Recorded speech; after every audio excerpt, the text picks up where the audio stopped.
अभी वर्तमान में हमारे देश में कंट्रोवर्शियल इशू न्यूज़ में है जो कि है वक्फ संशोधन बिल। ये बिल एक्चुअली उम्मीद बिल के रूप में हमारी लोकसभा में पेश किया हमारे भारत के अल्पसंख्यक मामलों के मंत्री किरण रिजिजू ने। ये बिल लोकसभा में पास हो चुका है, राज्यसभा में पास हो चुका है और राष्ट्रपति जी ने भी मंजूरी दे दी है। संभवतः आप इस वीडियो को देख रहे होंगे जब तक ये कानून भी बन चुका होगा। सर ये शब्द आया कहाँ से? ये अरबी भाषा का शब्द है जिसका मतलब वकूफ़ा होता है। वकूफ़ा या दान में दी गई संपत्ति या ठहराव, इसको ऐसे बोलते हैं हम लोग।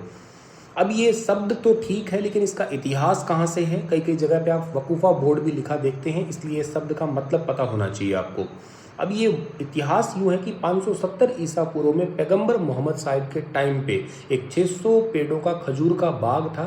उस बाग से जो भी इनकम होती थी वो मदीना में रह रहे जो भी गरीब लोग थे उनकी हेल्प की जाती थी। तो ये सबसे पहले चैरिटेबल टाइप का हमें एग्जाम्पल देखने को मिलता है इतिहास में। इसके बाद इसकी ऑफिशियली शुरुआत हुई है दिल्ली सल्तनत के टाइम पे। और दिल्ली सल्तनत के टाइम पे एक मुइज़ुद्दीन गोरी नाम के सुल्तान थे, उन्होंने 2 गांव जामा मस्जिद के लिए दान में दिए थे। तो एक्चुअली इस बोर्ड का या इस वक्फ संपत्ति का मतलब यही होता है कि अगर आपके पास आपकी ज़मीन है, आपकी गाड़ी है, जेवरात है, साधन है, आप अगर दान में दे देते हैं तो उस संपत्ति को बाद में ना ही ट्रांसफ़र किया जाता है ना बदला जा सकता है और धार्मिक पर्पज़ के लिए यूज़ होती है। जैसे कि वहाँ पे अनाथालय बन जाएगा, मस्जिद बन जाएगी, मदरसे बन जाएगा या कोई चैरिटेबल टाइप का कोई ऐसी संपत्ति है तो उसको हो सकता है ये वक्फ बोर्ड किसी को किराए पे दे दे और उससे जो इनकम हो रही है उससे बाकी हॉस्पिटल का, मदरसे का, मस्जिद का मैनेजमेंट करे या चैरिटेबल पर्पज़ के लिए पैसा यूज़ करे।